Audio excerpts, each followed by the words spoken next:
Been Aesop Fable. We're going to talk about the porcupine and the snakes. The porcupine and the snakes.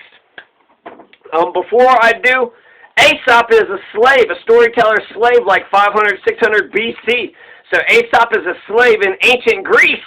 In ancient Greece, they have like Greek gods and Greek references into Aesop's fables, which are timeless, which are classics. The ant and the grasshopper, Bafamgu. Maroon. Mea culpa. So, So the porcupine and the snakes. The porcupine and the snakes is this. You got a family of snakes. The porcupine comes in. He didn't see the snakes, sets up shop, and makes it his home, right? Just like, I guess, white colonists and Native Americans, right? Just came into someone else's house and just set up shop and said, well, this is my house now. Well, the snakes, you know, came home or came out of the fucking rock they're hiding under and said, hey, porcupine, what are you doing? And the porcupine was like, oh, shit, I didn't know this was, you know, occupied. Is it okay if I stay here? So, okay, he already got in, but then he asked their permission. And the snake said, yes. Yes, we'll allow you to stay here. So the porcupine curled up in a ball and, you know, happily slept in a corner. But it was such a small space that the snakes kept on getting hit with the quills.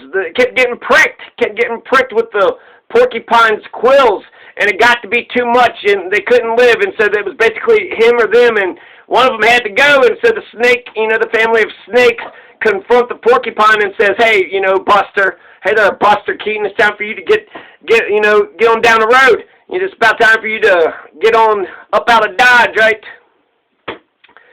And guess what that damn porcupine said? That damn porcupine, he said, I'm quite comfortable here. If you don't like it, why don't you get the fuck here? I'm not leaving. And there you go. There's the porcupine and the snakes. What's the application? I think the obvious application is don't let fucking porcupines into your goddamn house, right? You're going to get pricked. They got fucking quills and shit. Their quills are going to fucking prick you. And then quills in your quiver, it might still be, how many quills you got in your quiver?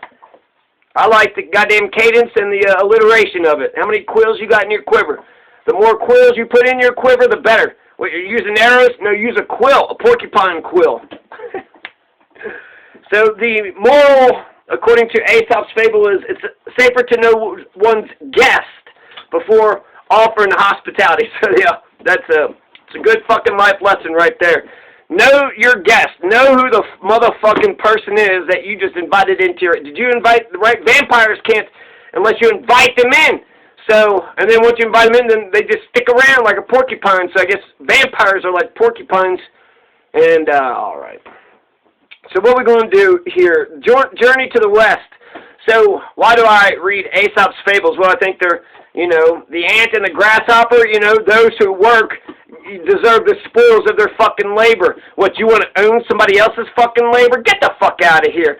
Get the fuck out of here. The ant worked all the goddamn summer, and then the grasshopper just wants to steal the fucking store of grain? I don't fucking think so. That's the ant's hard, you know, blood, sweat, toil, and tears, and therefore that ant gets to keep its fucking food.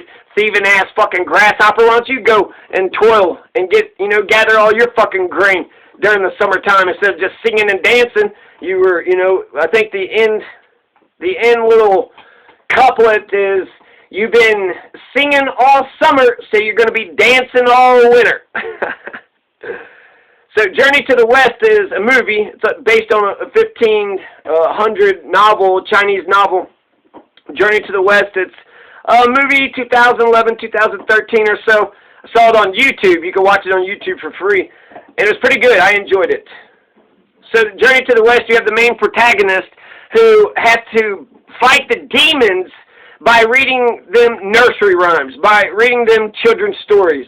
And the idea is that you unlock their inner goodness. You coax that goodness out of the demon, and then that demon is transformed forever, right? Instead of destroying that demon or whatever, you turned it into a good being.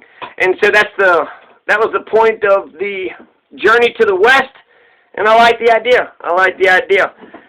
And also, lastly but not least, Einstein said if you can't explain it to, you know, a child, if you can't explain what you know, think you know very simply to where a child could understand it, then you probably don't know what the fuck you're talking about. You probably don't know what the goddamn fuck you're talking about.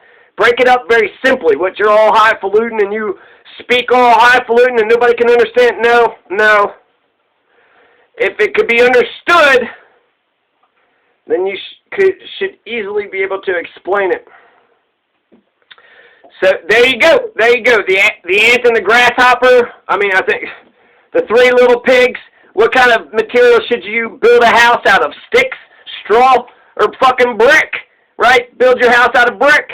The ant and the grasshopper, should you work or not work? You should work. And the snakes and the porcupines, should you let fucking porcupines in your goddamn house? Fuck no. It's a bad idea. So, I mean, it's a porcupine. That's crazy. Anyways, have a good life.